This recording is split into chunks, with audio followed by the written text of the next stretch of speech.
Franchising is the most misunderstood and most overlooked form of entrepreneurship. We're here to educate you and help you find the entrepreneur within. Franchising is not all about the French fries.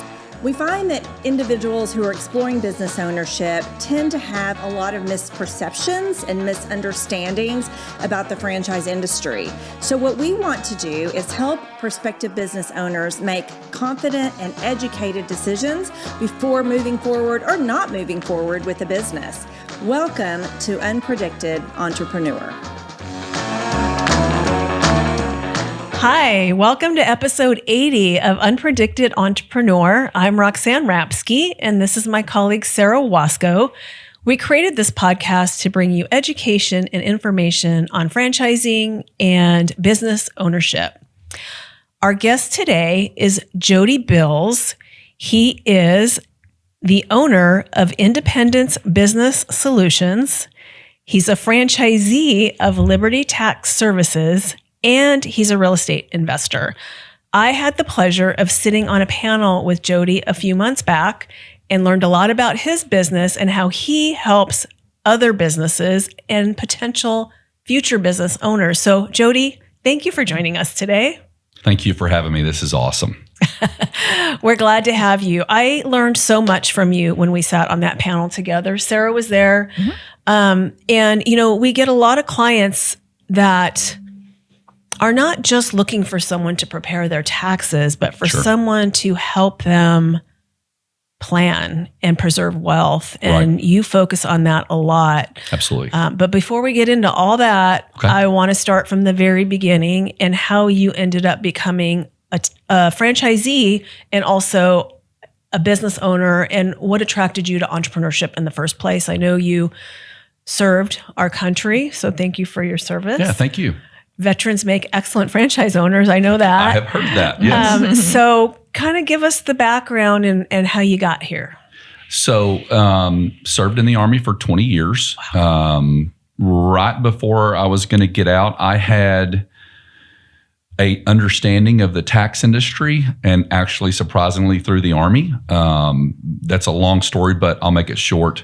They actually provide that service on military bases, but they use soldiers along with a CPA firm backing them to be able to do your taxes. So you can go get your taxes done for free if you're at Fort Riley or Fort Hood or anywhere across the United States and across the seas as well.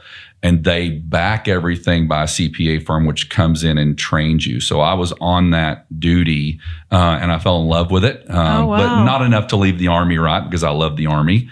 So as I was getting ready to transition out, I was probably 2.5 years away from retiring. I started looking at the franchise model so that I could get support. But I wanted to stay in the tax industry. So that's what I did. I served 20 years in the Army. Instantly got out and started a franchise, which was the Liberty Tax Service. Okay.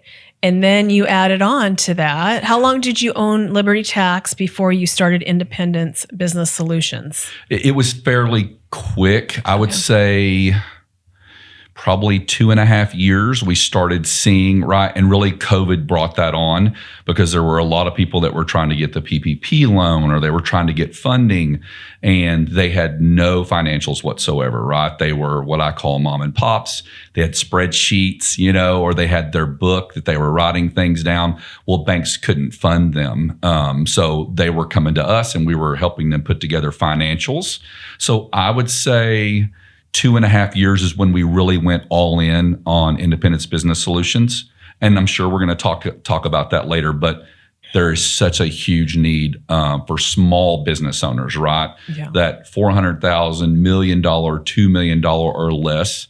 And a lot of larger CPA firms will just price them out of the market. So that's when we created that business model. And it's just grown exponentially since.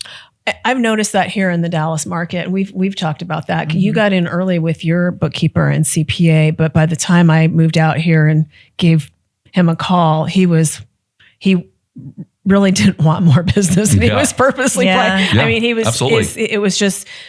There's so much business ownership here that I feel like all the CPAs and bookkeeping agencies are just overloaded Correct. and they're pricing themselves out of the market pretty much. Yeah, absolutely. And it's not by design, but this is a deeper conversation, but that entire industry, for every 10 that are going to leave, right? There's only 2 to replace them. So you've got people that are 70 years old, 60 years old, and they're just tired. They don't need to do it anymore, but they really don't have anywhere else for their clients to go. So they're just attached to their clients, but they're not going to take on more clients. Yeah. Right. And so that's a huge study that's been done by the government in the last 10 years because it's an industry that you have to have, but it's struggling big time right now. So we need more people to go to school and become CPAs, I guess. Yeah, accountants, all that, bookkeeping, tax preparation, that entire industry is struggling right now and will for the foreseeable future. Well, it's never going to be replaced by the internet. It's never going to be replaced by Amazon. It's very personal, but there's only so much one person or even their team. I mean, I know my CPA grew his team really large, Right. But he still had a level of expertise that other people couldn't do. Correct. Yeah, absolutely. Yeah. And then he got burned out and he sold and then he got bored and started No, again. he didn't get bored. People came back to him. Oh, and so really? he ended up basically building another practice again and jokingly said, this retirement thing isn't going so well. But he just had so much knowledge that people were very dependent on him. Yeah, absolutely. Yeah. And you get very dependent on them, right? Like I would say, Abby always equates it to this. That's my wife, by the way. Mm-hmm. She always says, when you go to your hair lady, you go to your hair lady That's and a you great don't go to analogy. anybody else, right? Because she knows your hair and she's going to do it the way that you want it done. So I equate it to the same concept. They know all of your personal dealings, or at least they need to, right? They need to understand your accounting, your personal accounts, all those kind of things. And when you know that much about somebody, you don't want to go and try to tell those whole stories all over again. So it's a lot. I've been struggling with moving, out of state and into state and But before we get into all that, I want to back up because you've got a great story, but you made some bad decisions, right? Oof. So there's some scary stuff that happened before all the success that you've had. So why don't you kind of just walk us through that? Because I want to keep it real. Not every path is filled with, like we said, glitter and rainbows and unicorns. I mean, there's business ownership is a struggle. Absolutely. So enlighten us. Yeah. So before we started Independence Business Solutions, we were definitely on the struggle bus to the point to where, and I don't try to hide this from anybody, right? Because there's strength in knowing these things. But we were almost homeless. Abby was a nurse. She was working 5 jobs. I was working at Walmart in the produce section. I was also getting a retirement from the Army. But the business just was not growing. Okay, I will rephrase that. It was growing, but not fast enough to be able to support us. And that was through bad decisions, right? At the end of our first tax season, we did 200 tax returns. And in the tax industry, unless you're doing it out of your house, it's not a lot. And so I'm standing there and looking at $20,000 in the account. I'm not understanding the industry that I'm in. And so I'm like, I've got plenty of money, right? So we took the money and we spent it on what? I don't know. There's no telling. But it drastically hurt us. And we came into the next tax season very weak. And so what do you have to do when you're very weak? You got to go borrow more money. So we were on a very vicious cycle of borrow money, pay off loan, get more money, borrow money again. And there was no way for us to really be able to create wealth that way. To the point, like I said, I'll reiterate again, we were almost homeless. I think we were 6 house payments behind, 4 or 5 car payments behind. And so in that moment in the struggle was really what developed for us to create Independence Business Solutions, because it's like, we've got to do something. We've got to get other revenue outside of tax season, and we're not going to give up. Plain and simple, we're just not going to quit because we believed in ourselves. We believed in the dream of owning our own business. And then that's when we doubled down while simultaneously working multiple jobs at the same time. So yeah, it was a struggle, but I wouldn't change anything because I learned so much in that moment. And I can take that with me in real estate. I can open other businesses, and I can also help my clients as well. Well, and let's talk about that, because that's why we brought you in today, because you don't just prepare taxes. You really work with clients to help them preserve wealth. So Yes. let's talk a little bit about that. What kind of advice you would give to current business owners without giving away the whole store on our podcast, because we want them to reach out to you. Sure. But then also we want to talk a little bit about what one should do if they're thinking about owning a business. How should they prepare themselves financially? Absolutely. So if you're okay, can we start with the I want to open a business? Sure. And then we can work it with ones that are already open. Yeah. So I would say if you're going to open a business, right, whether it's a franchise or not a franchise, you need to do your research. Obviously, what is that research? That research is very simple. It's what's your market? Is there a market where you're located? Are you going to have to go somewhere else? And then really start to protect yourself as far as like formation of business, right? Because you all are in the franchise industry, which I am too. And the franchise itself has a structure. Yep. I, Jody Bills, did not have a structure, right? And that's not really for the franchise to make sure and impart on you, hey, you need to have some kind of a structure. An LLC, tax like an S Corp, C Corp, which I wouldn't recommend when you first start out, but all these are structures and you need to understand those, or you need to have someone that can advise you. And then that's also going to transition into you getting a business bank account, because there is such thing as a regular checking and then a business bank account. And then start to understand how you separate personal funds from business funds. So if you go to the IRS, that's one of the biggest things that they see. And that's one of the biggest things that I see too, right? Like let's say husband's going to start a business or wife's going to start a business, and vice versa, the other one has a W-2 job. What a lot of those people do is they just lump it all into one account and then they spend it appropriately or not appropriately, but there's no, how do you tell if your business is profitable that way? Because maybe your husband's making $200,000 and your business is bringing in 30. You got to be able to see like, what am I doing wrong? What am I doing good? So that right there is step number, really, I would say 2. Once you form a business, go get a business bank account. And then really start to get knowledge. Understand cash flow. Understand what is your money. And I remember when we were on the panel, I kind of talked about this, and it's that it's my money and I want it now, right? Yes. Like I did at the end of my first tax season. I'm like, woo, $20,000. And I took it and I spent it. But I shouldn't have done that. I should have left it in the account, let it come into the tax season, and I would have been a lot stronger. And then we would have hit profitability in like year 2 versus year 4, really. So if you're a new business owner, follow those first couple of steps. Find someone that can advise you. That's the biggest thing. Find somebody that can advise you on taxes, understanding cash flow, and then somebody that really wants to try to help you understand those things. We see this a lot where people will find a CPA or they'll find an accountant or whatever, and the person just says, give me your stuff at the end of the year, right? Give it to me at the end of the year and I'll take care of you. That's not taking care of you. You need to absolutely be looking at those things. And if you don't understand them, you should be able to get on the phone with them and say, hey, what is this reoccurring expense? Do I need to have it? Should I get rid of it? Can I lower it? Is this hurting my cash flow? And they should be able to walk you through those things and spend some time with you. So now I'll transition to, if you have a business already, you always want to understand the cash flow in that business. And when I say cash flow, I mean how much money is flowing into the business, how much money is flowing out, and how much do you have left? When you can determine per quarter, really, how much you have left, then you can understand how much you get to take, okay? Because if you can't take any of the money, you now do not have a sustainable business. And what a lot of people do is they'll try to borrow their way to success. So they'll borrow money, and then the money comes in the account, and they're like, oh my gosh, now I can take money.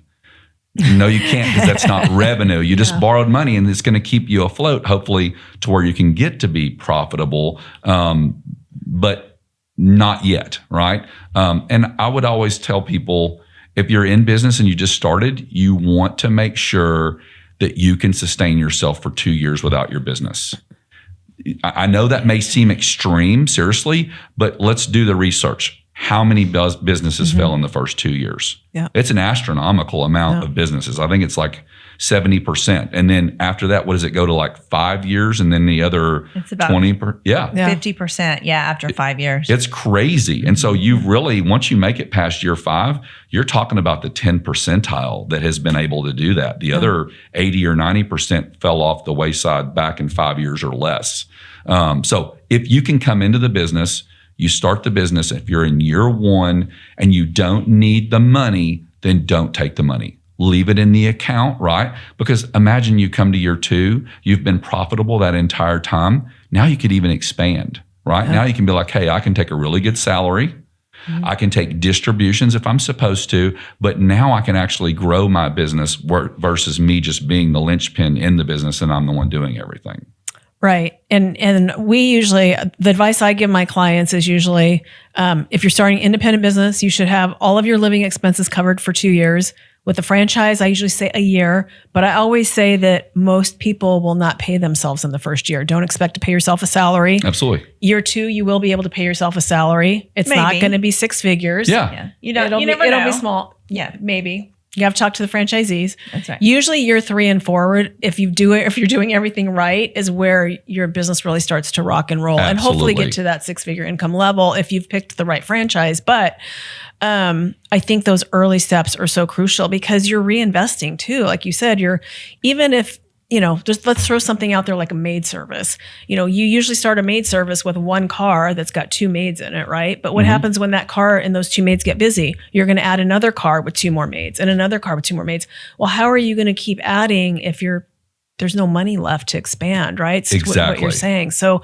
there's a lot of reinvesting, I think, in that first year and even into the second year to get that growth that most people want to get to the income level that they want. So I think a lot of people have I want it now.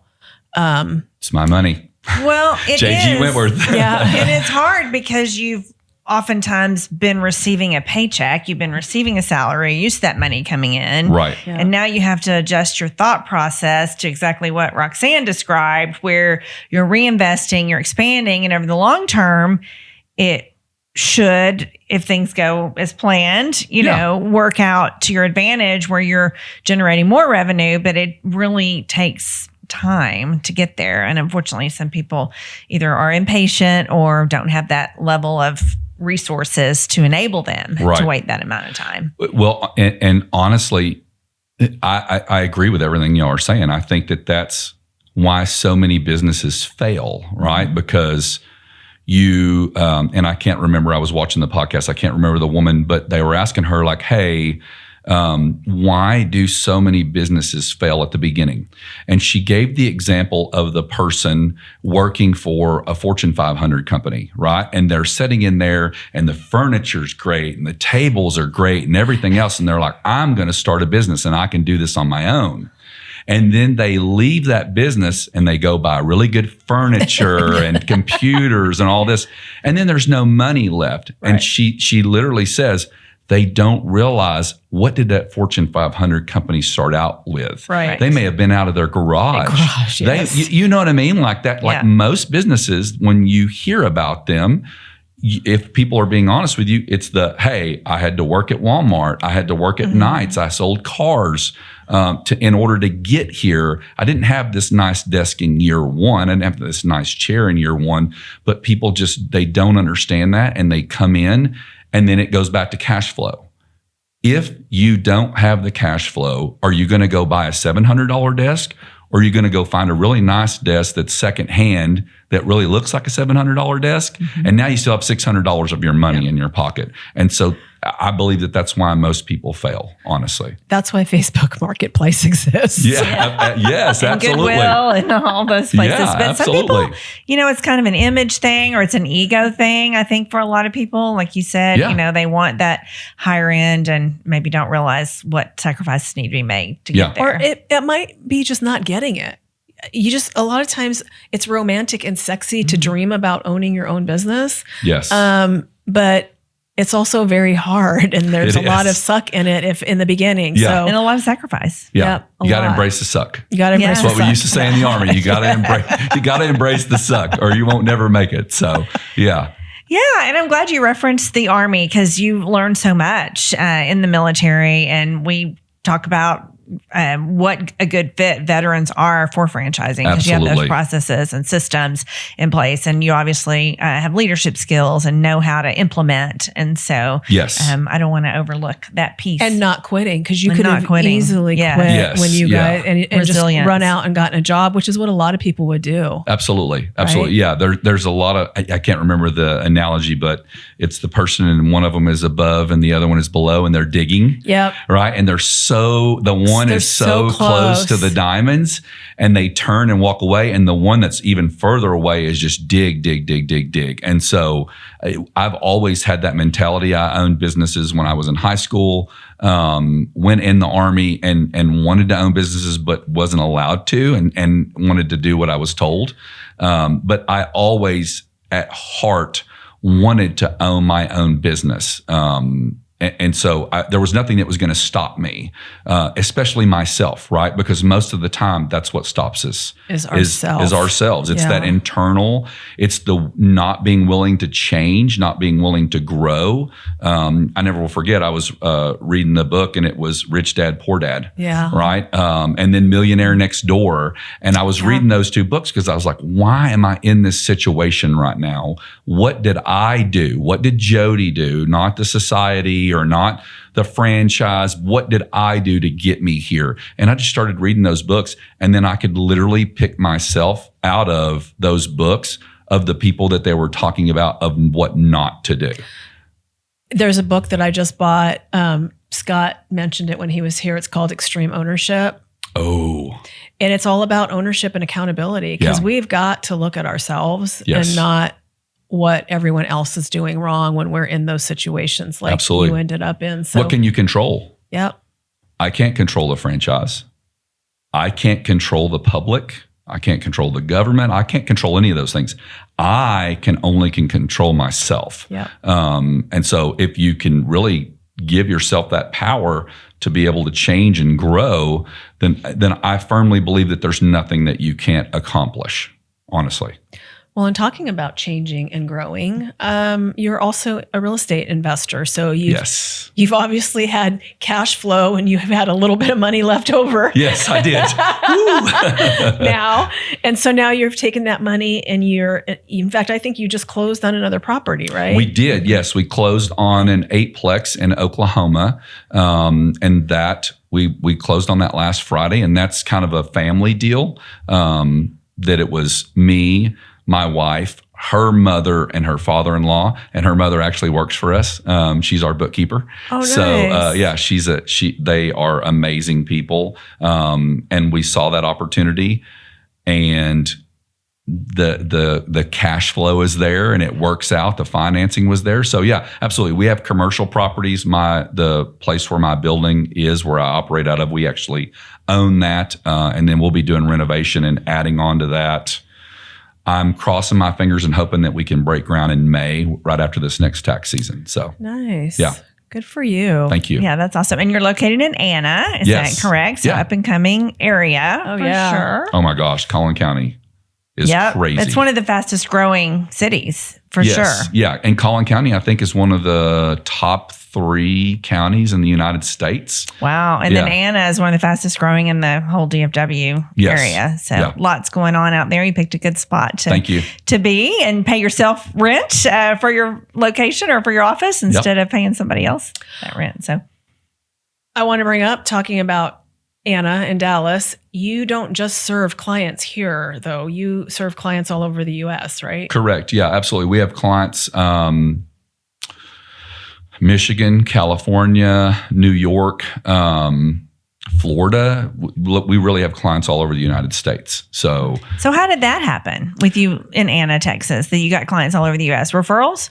yes, absolutely. Like business will refer business. And honestly, that part of the business has just grown without us really putting a lot of money behind it, right? Because business owners trust other business owners. And so maybe you own a franchise here, and there may be somebody that owns the same franchise in Michigan or Florida, and they just haven't found their person. And so there's a lot of synergy in that, right? And we don't turn anybody away.